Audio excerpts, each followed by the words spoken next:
হরে কৃষ্ণ। ভক্তির কাছে সব রকমের মুক্তি অতি তুচ্ছ। শ্রীমদ্ ভগবতে নাগ পত্নীরা, কালীয় নাগের পত্নীরা ভগবানের কাছে প্রার্থনা করে বলছেন, হে পরম প্রিয় ভগবান, তোমার শ্রীপাদপদ্মের ধূলিকণা অপূর্ব মহিমামণ্ডিত।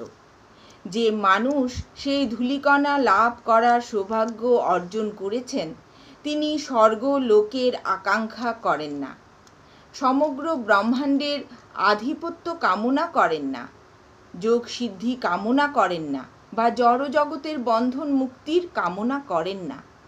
অর্থাৎ যিনি আপনার চরণ কমলে রেণু লাভ করেছেন, তিনি সব রকম সিদ্ধিকে তুচ্ছ জ্ঞান করেন। শ্রীমদ্ ভগবতে শ্রুতিরা অর্থাৎ মূর্তিমান বৈদিক মন্ত্ররা ভগবানের কাছে প্রার্থনা করে বলছেন, হে পরমপ্রিয় ভগবান, দিব্য জ্ঞান লাভ করা অত্যন্ত কঠিন। এই অত্যন্ত কঠিন জ্ঞান দান করার জন্যই আপনি আপনার স্বরূপে এখানে অবতীর্ণ হয়েছেন। সেই জন্যই আপনার ভক্তরা পরমহংস আচার্যদের সঙ্গ লাভ করার জন্য গৃহ সুখ ত্যাগ করেছেন। তারা এখন ভক্তিযোগে সম্পূর্ণরূপে আপনার সেবায় যুক্ত হয়েছেন এবং তাই তারা আর তথাকথিত মুক্তির আকাঙ্ক্ষা করেন না। এখানে আমাদের মনে রাখতে হবে, আত্মজ্ঞান লাভ করার অর্থ হচ্ছে আত্মাকে জানা এবং পরমাত্মা বা ভগবানকে জানা।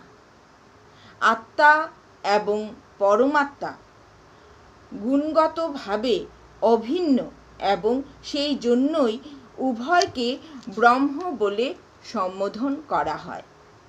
সেই আত্মজ্ঞান লাভ করা অত্যন্ত কঠিন, কিন্তু কত বড় বড় দার্শনিকেরা আত্মাকে জানার চেষ্টা করছেন, কিন্তু সেই জ্ঞান লাভের পথে তারা মোটেই অগ্রসর হতে পারছেন না।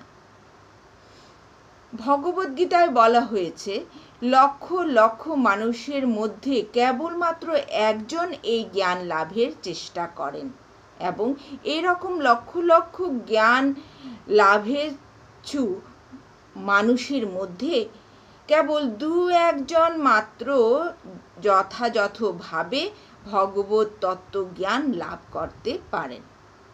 তাই এই শ্লোকে বলা হয়েছে যে আত্মজ্ঞান লাভ করা অত্যন্ত কঠিন, কিন্তু তা সহজলভ্য করার জন্য পরমেশ্বর ভগবান তার কৃষ্ণ স্বরূপে অবতীর্ণ হন এবং ব্যক্তিগতভাবে অর্জুনের মতো পার্ষদকে এই জ্ঞান দান করেন, যাতে জনসাধারণ এই জ্ঞান লাভ করতে পারে।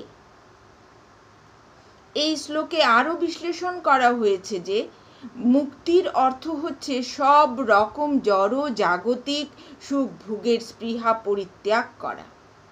যারা নির্বিশেষবাদী তারা কেবল জড় পরিবেশ থেকে মুক্ত হয়েই সন্তুষ্ট থাকে, কিন্তু ভগবত ভক্ত অপ্রাকৃত স্তরে অধিষ্ঠিত হয়ে ভগবানের অপূর্ব মাধুর্যমণ্ডিত লীলা শ্রবণ এবং কীর্তন করে দিব্য আনন্দে মগ্ন হন।